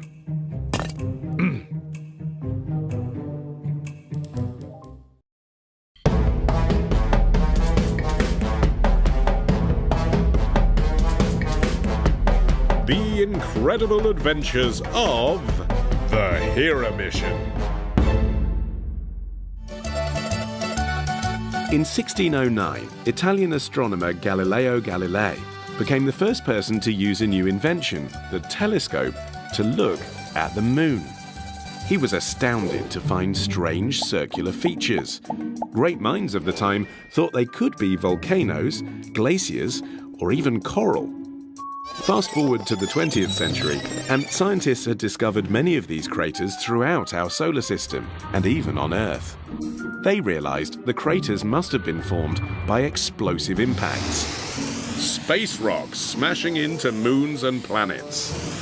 Exciting. Studying craters became key for us to learn about the evolution of the solar system. They're like timestamps. The more craters, the older the surface. But there's only so much you can work out without knowing exactly what made a crater. So, we need to create a crater. For this quest, ESA's Hera asteroid detective is teaming up with NASA's DART, which is on a collision course with an asteroid called Dimorphos. DART aims to create the solar system's newest and perhaps most important crater. This time, we will know precisely the size, mass, and speed of the crater maker. DART will never actually see the crater it forms, so to unveil its secrets, Hera will take to the stage. Hera will take high-resolution images to chart its size and shape. The collision will blast out material from under the surface of Dimorphos, giving Hera a unique peek into what the asteroid is made of. Analysing this new timestamp will even help us work out how long ago Dimorphos was formed. Hera's discoveries will reveal more about the history and future of our solar system and help us learn how to deflect asteroids away from a collision course with Earth. It all starts with creating a crater.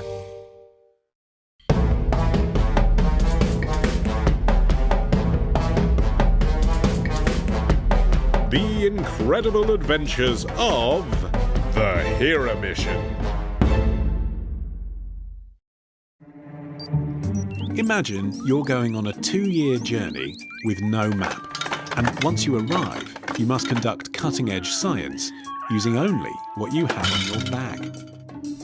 That's exactly what Hera, ESA's asteroid detective, is going to do. To carry out her mission, she's packed with more gadgets than James Bond. Hera's target is the double asteroid Didymos, and in particular its small moon Dimorphos. The pair are 181 million kilometers away, but each measures just a few hundred meters across. To find Didymos, Hera will use an advanced camera to constantly scan the skies, looking for a single dot moving more than the others against the background of stars. Bingo! The same navigation camera will then be used for science, joining other high-tech kit, including a laser altimeter and thermal camera, mapping Dimorphos' shape, and discovering what it is made of. As it moves closer and closer to Dimorphos, Hera will be largely autonomous, like a self-driving car, tracking down a crater made by NASA's DART mission. Hera has 2 intrepid assistants, also packed with new tech. The first burn placing Falcon 9 and the Hera spacecraft into the desired orbit about 3 minutes ago after launch. Now, we are approaching the second burn of the engine to carry Falcon 9 and Hera to the orbit needed to deploy the spacecraft. Now, coming up here in a few seconds should be... And back ignition. And right on time, SES-2. That call out was for second stage engine start. Now, this burn is planned to last about a minute and a half. And we got a great view of that MVAC engine burning very bright there. Now, during this time, we will be adding 4,500 kilometers per second to our velocity. And again, on the bottom right hand of your screen, you can see the speed increasing rapidly there, and you can also see the altitude of the vehicle and the payload. Now, this is the second burn for this mission. There are 2 planned burns for this payload to be dropped into an interplanetary orbit.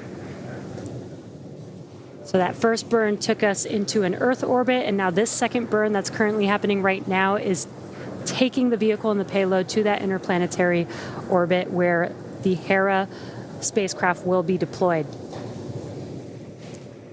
Now we're just about 30 seconds away from the conclusion of SES-2, which will be SECO-2, that second stage engine cutoff 2.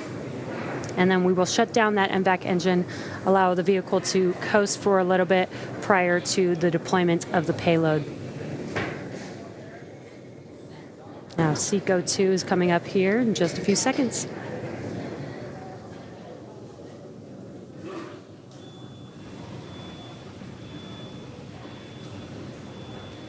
MVAC shut down.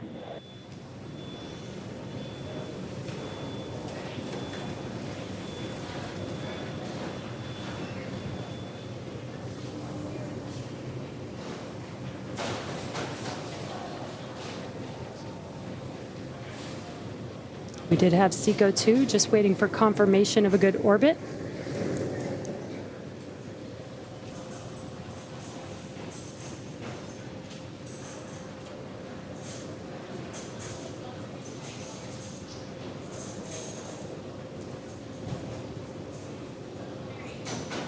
There you can see on your screen the MVAC engine has shut down. And the Hera payload there on your screen still attached to Falcon 9.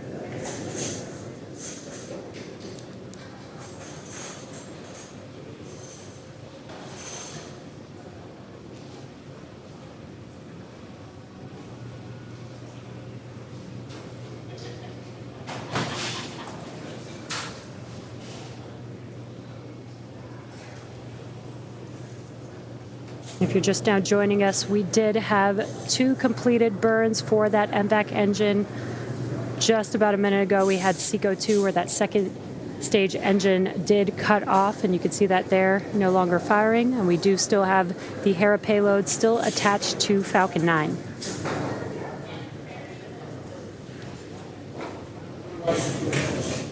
We were waiting to hear the guidance nav control officer call out a good burn. I think they may have been stepped on. We're looking at the data and we've heard the background chatter. We do have confirmation. Nominal burn 2. There we Good go. orbit. The chief engineer has confirmed we have a good second burn of the MVAC engine. So that means the Falcon 9 second stage, with the Hera payload still attached, has escaped Earth velocity. So we're no longer orbiting the Earth. We're now orbiting the sun. We've got one more major activity remaining in this launch mission, and that's the spacecraft deployment. You can see the Hera spacecraft right there, still attached to Falcon 9 second stage. That's expected to occur at T plus 1 hour and 16 minutes. So we've still got another 20 minutes, which means we're going to take a short break. And we'll see you back here at T plus 1 hour and 15 minutes for spacecraft deployment.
So, welcome back to our live coverage of ESA's Hera mission. If you've been following along, we've already witnessed an absolutely flawless liftoff, and now we're getting closer to a really key moment, spacecraft separation. The Hera mission is Europe's first planetary defence mission, and it's heading to the Didymus binary asteroid system to study how we can potentially deflect hazardous asteroids in the future. Hera's findings will help us better protect Earth from asteroids threats by building on the success of NASA's DART mission. Right now, we're at a critical stage of the spacecraft prepares to separate from SpaceX, making it all on our own. And soon after, we'll be waiting for that really important signal, the acquisition of signal, when Hera will call home. So before we reach that crucial point, let's check in with the main control room here at Mission Control. I know this phase is very tense and stressful and everything must go perfectly. So a huge amount is going on in Mission Control. Andrea, how's it going in there? Welcome back to Mission Control. The mood is still very high, but the climate has changed here. Silence is dominating. Everybody back on console, focusing on the next step, going through the last checklist before this very critical phase. This is the time where we have evidence the spacecraft is alive in space, and it's exactly what we want to be ready for. So focused on that one, and talk to you in a few minutes. Thank you so much, Andrea, and good luck. So, to get a signal from outer space requires deep space communication. So a great moment, I think, to turn our attention to that topic right now. So I'm delighted to introduce our next guest, Pamela Janinska, Ground Stations Operational Test and Validations Engineer at the European Space Agency here at ESOC. Pamela, thank you for joining us. Thank you for having me. It was an incredible launch. Oh, it was so exciting, wasn't it? I could see you beaming. It was. So yeah, I mean, deep space communication sounds fascinating, but I should imagine it's pretty complicated. Yeah. So tell us a little bit sure. about it. Yeah, tell us about Absolutely. Yeah, so every day our ground station networks communicates with deep space missions located hundreds of kilometers away from us. And we use massive antennas in order to send and receive radio signals, which you can think of them as like invisible beams of information traveling through space. And even though the spacecraft can be incredibly far away, our antennas are so sensitive that they can pick up on these signals. So you could think of this as like having a very long distance phone call, except the distances are so massive that it would take a while for the signals to reach us. So to ensure that the signals remain strong, we have to use massive antennas, such as the one in Cebrero, Spain, which is 35 meters wide. Yeah, absolutely huge. So presumably that's not I mean, I guess they move a little bit, but not enough, because I'm just thinking that that's going to be stuck to the planet's going to be rotating, and then lo and behold, you've no longer got your little speck of dust floating out there in space, trapped in your beam. So how do you get around that? Indeed, yeah. So our deep space stations are located around the world, and they provide 24/7 global coverage. And this is crucial because, as you mentioned, the Earth rotates. So this allows us to be in constant communication with the spacecraft, no matter how far away it is from us, and be able to continue to send commands and receive telemetry and science data, no matter how far the spacecraft is from us. And the really amazing part is that all of this happens remotely from right here at the European Space Operations Center in Darmstadt. Yeah, and it's incredible. And we're actually in a room where some of that data actually comes in, and they're using it right now and talking to some of these absolutely incredible space telescopes out there, XMM Newton and things like that. I mean, it's amazing. We've actually got someone literally working there, and he's been really gracious letting us in here. So that's fantastic. So what in your view makes ESA's antennas special or unique? Okay, that's a very cool question. So I think the most amazing part about these giant antennas is that they can talk, but they can also listen at the same time. But they don't just talk, they actually shout incredibly loudly because they're so powerful. And at the same time, they can really hear the faintest whispers from spacecraft coming from really deep in space. So I think that this kind of combination of strength and sensitivity, really power and sensitivity of the antennas, is what makes them so remarkable and allows us to stay in communication in the vast distances of space. Yeah, well, there's an iconic ground station called Goldstone that I believe is involved in this mission. So how does that play a role? And it's a NASA facilitation? Yeah, absolutely. So ESA works closely with other space agencies, providing tracking support via its S-Track network, while NASA's Deep Space Network, for instance, provides tracking support for ESA missions in return. So this kind of global communication global collaboration between space agencies is very important because they can take advantage of these ground stations located in very key regions of the Earth, right? So that really increases our scientific insight in our space missions. So this is, I think, really, really cool. And specifically for the Hera mission, the communication with the spacecraft will be happening using ESA's 3 deep space antennas located in Spain, Argentina, and Australia. But there is this very crucial part at the beginning of the launch called the launch early orbit phase. So during this phase, we will need additional support, which will be provided by the Goldstone station. Yeah, so it works, and obviously absolutely critical on us. I guess that's what we're going to see acquisition of signal through, is that right? Okay, so yeah, really important. So there's 2 CubeSats, presumably they can't talk directly to Earth. So how's that happening? That is true. So the 2 CubeSats would separate from the main spacecraft once it reaches the asteroid system. And they're very special because each of them has a special operations team located in the ESA's facility in Belgium, Redou. And Hera, in this case, will be like the communications bridge. So it will be receiving information from the spacecraft and sending that information back to us on Earth. And similarly, it will be receiving telecommands that we send from Earth back to the 2 CubeSats. So this is really incredible. That is actually incredible. And like I said earlier, I love the CubeSats thing. I think deep space communications are really fascinating. It's almost mind-boggling that something so tiny you can talk to it, and so far, I mean, Voyager don't even go there. So yeah, it's amazing. So thanks very much for sharing those insights. Thank you so much. So now the moment we've all been waiting for, it's just around the corner. Separation is imminent, and Hera is about to begin its own little independent journey into the vast inky blackness of space. We're ready to switch over to the SpaceX feed to witness this thrilling event live as Hera prepares to embark on the incredible mission to the Didymos asteroid system. Let's turn to the feed now. We were able to get the weather to cooperate. We had a successful ascent, stage separation. We've had the 2 burns of the second stage engine. We've got one more major milestone coming up to complete today's mission, which of course is the deployment of the Hera spacecraft from Falcon 9's second stage. That's going to happen just over 30 seconds from now. And you may have noticed when we shut down the engine at the end of the second burn, we were 204 kilometers, a little more than 120 miles above the Earth. If you look at the display on the bottom right of your screen, we've just crossed 7,400 kilometers as we continue to head out into deep space as we have exceeded the velocity to escape from Earth. But right now, let's listen to hear the call out and watch for separation of Hera from the second stage.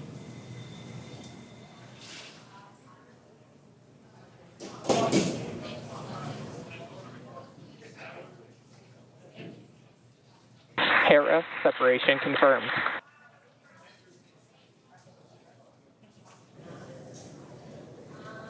Great view. We've got successful deployment of the Hera spacecraft. And with successful payload deployed, that brings our webcast to a close.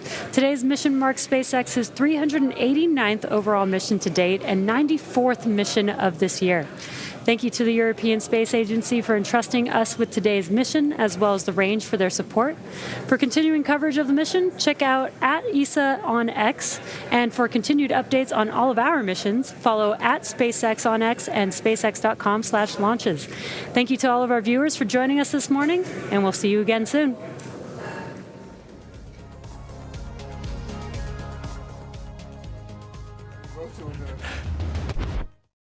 Got 2 people shouting at the screen because they didn't want to see, they wanted to carry on seeing Hera floating towards the Earth, or looking like it's floating towards the Earth, obviously going in completely the opposite direction. What an amazing shot that was. I think that's just incredible.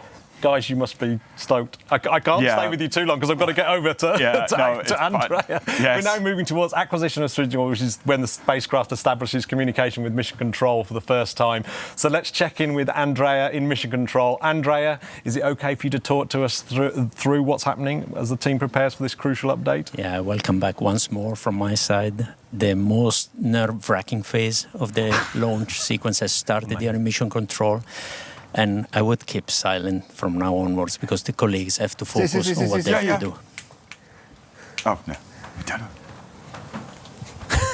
Oh, don't do that. No, Michael is fired. Good, for him now. Okay. I don't hear any.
It's moving.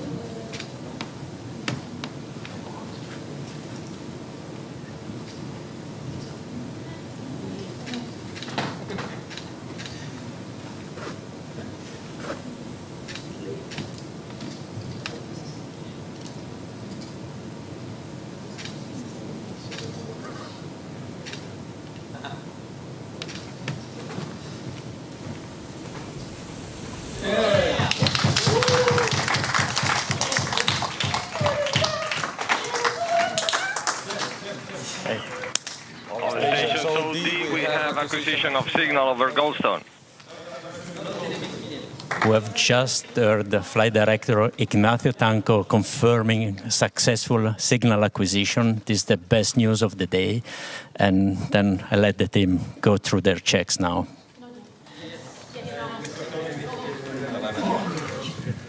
On stations we have telemetry. Please proceed with operations.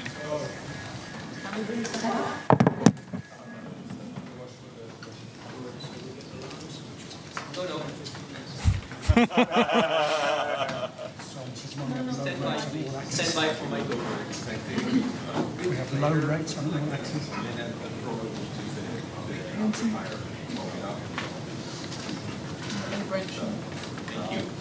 Thank you. Very good.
see the telemetry on the C1 coming in burst or delayed, so I don't know if this is something DC has looked at.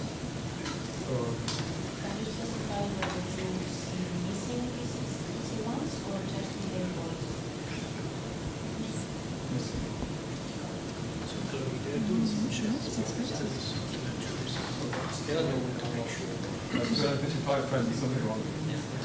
What you see is like actually there are gaps, missing frames.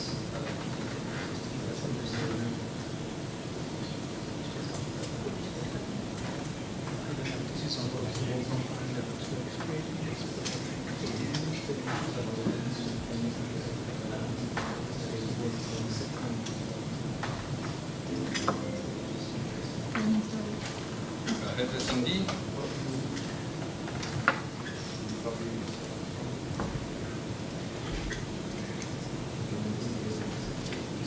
Okay, we copy OPM model. Thank you. Yes. Yes. Yes, turn on.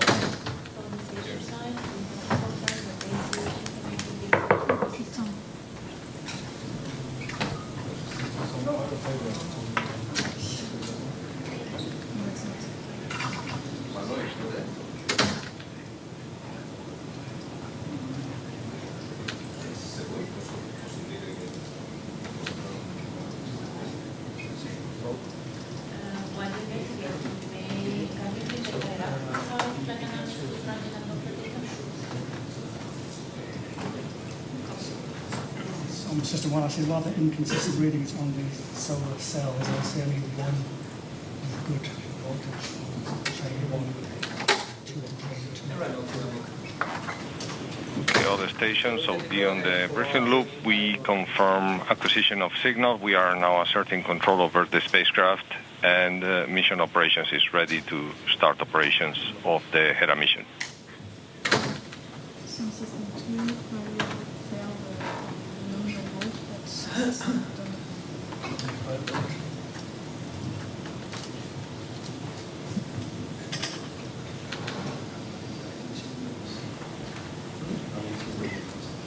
Okay.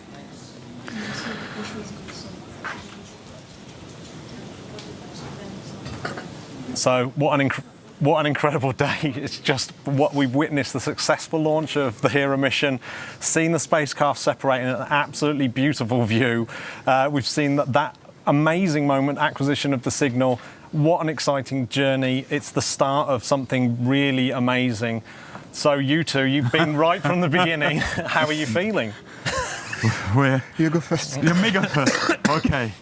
Okay, so I admit I was wearing my lucky dinosaur socks, but I don't think that mattered.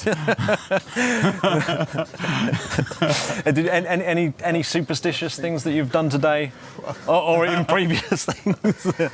Okay, now I get emotional again. My mission is to make grown men cry. You know this. Mission successful. So yeah, indeed, as you can imagine, after so many years, seeing the spacecraft grow at the launch site, last glimpse, we got to I got to kiss goodbye to Hera and tell her, a safe trip. Yeah, I mean, don't forget to call home. And she did, and we were here to answer the phone, and she proud dad. Yeah, absolutely. I mean, it's just incredible, and you got to see one of the best bits of space video I've ever seen, I think. Yeah, we'd like to say we planned that, but we're not sure. It was absolutely incredible. So, you know, what does this mean to you and for the future of planetary defence? Well, we're now going back. We're en route. It's a flawless launch, flawless communications. We've got a working spacecraft. We're now on the way back to Didymos and Dimorphos. We'll make those measurements, and we'll make the world a safer place from the impact of asteroids. Guys, I'm going to let you decompress just for a second, and we're going to just quickly look back in the main control room where we can have a look at all those people working really hard. You know, I mean, talk about a roller coaster. When we look round and we could see some of those really stressed faces, and then suddenly it turns into absolute elation. So now I'm absolutely honoured to welcome Joseph Aschbacher, the Director General of the European Space Agency, to the set. Joseph, what a pleasure to have you in this little in the astronomy dedicated control room. Thanks very much for joining us. So with this successful launch, it's yet another success for ESA. What does this mean for planetary defence and the European Space Agency in general? I mean, this is such an amazing feeling. I've just been watching these adult men crying and tears running down. I mean, this is just something so special. And no, really, it is fantastic. So we have a mission. This is really amazing. This has been put together in very short time, as we all know, and a lot of stress has been on the teams, on the science teams, on the project team. Really hello to all the project teams over there in the Kennedy Space Center, but also in ESTEC, here in ESOC and across ESA. Thank you for what you have done. This is an amazing job. But also thank you to industry. Industry, you have been working hand in hand with our people. And these have been two just wonderful teams, the industry team on one side and the ESA team on the other side. And this has really been a prime example for me also of new space at work, where we deliver a major spacecraft, almost 1.1 tons of spacecraft, 12 instruments, and really so sophisticated, but in a very short period of time. So really big thank you. But also my member states. We have, of course, we are sitting here in Germany, but Germany also is the biggest contributor to the Hera mission, and the lead contractor also is OHB from Germany. So without all the political support, without all the funding, obviously, but also all the support given by the member states, by the industry team, by our own teams, from ESA, this would not be possible. And not to forget also our international partners. Thank you to NASA. NASA, you have shown us the way with the DART mission. You're also very strongly engaged in the science part of the evaluation that will come. And also JAXA, who has contributed an instrument, and I really appreciate this very strong support. So for me, it's an amazing day. It's just wonderful to see that. It's one more example, if I may, where ESA delivers.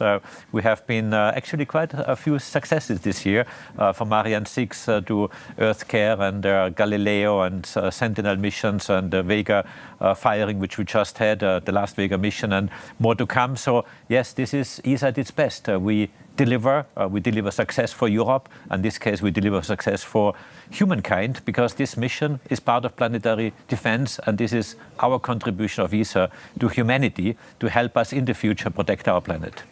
Thank you so much. Thank you so much. I mean, it obviously means an absolute great deal. Thank you so much. Thank you, right, Matthew. We've just got a chance now to have a quick look back in the mission control room, where the energy is high, and I guess the teams will be working extremely hard. Hopefully, Andrea will have made his way back, because I really want to congratulate him. So when he gets back, we'll have this final conversation and have a little chat about what happens next, the really important part of the launch and early orbit phase, or LEOP, one of the most challenging parts of any space mission, crucial for ensuring the spacecraft is operating smoothly after separation, as the team work tirelessly to ensure that everything is on track as Hera begins its journey through space. So I'm thrilled to be joined by two very, very happy men, Paolo and Andrea, fresh from the main control room. I'm going to let them hug. I mean, these. That was quite a ride. So Paolo's been describing his feelings, but I'm not going to let you off the hook. And Andrea, how does it feel? Well, I started working on this kind of mission years ago with Jan Carnelli. It was quite an adventure. I mean, we had to go through several obstacles. Embarking on something like this is not easy at all. It's not the typical approach the agency takes, and I'm super happy that the agency has made this step, and finally we have proof of success. There are lessons learned for sure, but we will learn a lot from this experience, and I'm sure it will be keep the agency with something new. Amazing. So this is a sort of transition period, isn't it, that you're handing over from operations and to mission. So I've got the two people here. So yeah, try and describe what that's like, and maybe some of the emotions involved with that. Well, It's very difficult to describe. First of all, the mission is just started, so now everybody is excited to see the morphos and see what happened there. But this will be left to the team of operation and also to all the scientific community that will take maximum advantage of the information that Hera will manage to gather. Personally, the project team, instead, after handing over the satellite to the operations team, will immediately move to the next adventure, say after maybe a small deserved celebration. But I was telling you before about the next planetary defense proposed mission, which is Ramses. So starting tomorrow, the team will start to... Give them a break. No, you've got to get straight on. It's too good. We really... momentum. We really can't help by keep on with the passion on this kind of missions, and we will start full steam on an even more challenging step, and hopefully we will make it another success story for ESA in the future. Yeah, and I guess I mean just seeing it, it's like the passion, I suppose, is what gets us here. I mean, it's really amazing. Thank you so much, Paolo. Now, Andrea, this is your last mission. Yes. And so, yeah, I mean, you're an iconic face in mission control. I mean, you know, over the years we've seen you in there. You're almost, you know, you're pretty famous. And this is your last mission. So how's that feeling? Well, it's a bit mixed feeling. On one side, there's nice to be in the control room. I was missing a bit the action, to be honest. I would have liked being there, pressing a few buttons. I think what is very nice is actually to see a new generation of mission controllers having grown up to the level that they can take over this completely. And I think this is what makes me most proud of what I've done here. And it's indeed, it's the last mission. It's not the end of my career, but it's the end of my career here in ESA. And I keep flying high. Yeah, so with that, it would be an absolute honour for me if you would try and wrap up the show for us. Well, I think it's very, very stimulating to have seen this first step in space of the space safety program. I think is a fundamental societal need. We live in space, we operate in space, we work in space, and we rely on space. So our environment is a resource, exactly as the Earth. And so we have to protect, we have to develop it, we have to defend ourselves from this and preserve it over time. So this is very, very extremely positive for the agency, positive for Europe. And I think if I were a European taxpayer, I would be proud of an agency that embarks on something like this. And okay, now I want to see everybody back in 2 years for the arrival at Didymos. This is what I want to see now next. Yeah. So that's it from my side. Yeah, absolutely amazing. And yeah, I feel in safer hands knowing that you two are trying to look after the planet. It's amazing. So if today we thank you so much for tuning in. Today we've had some incredible milestones with the Hera mission, ESA's efforts and planetary defence. It's been a really exciting journey. There's still so much to come when we actually get out to Didymos. So if you want to stay updated on the Hera and all of ESA's incredible missions, be sure to follow us at esa.int and across ESA's social media channels. And if today has really inspired you, why not take it a step further and come and work for these guys? ESA's always looking for passionate individuals to join their team. So if you've dreamed of working in space exploration, now's your chance. Apply esa.int/careers. Thanks again for watching, and we'll see you next time.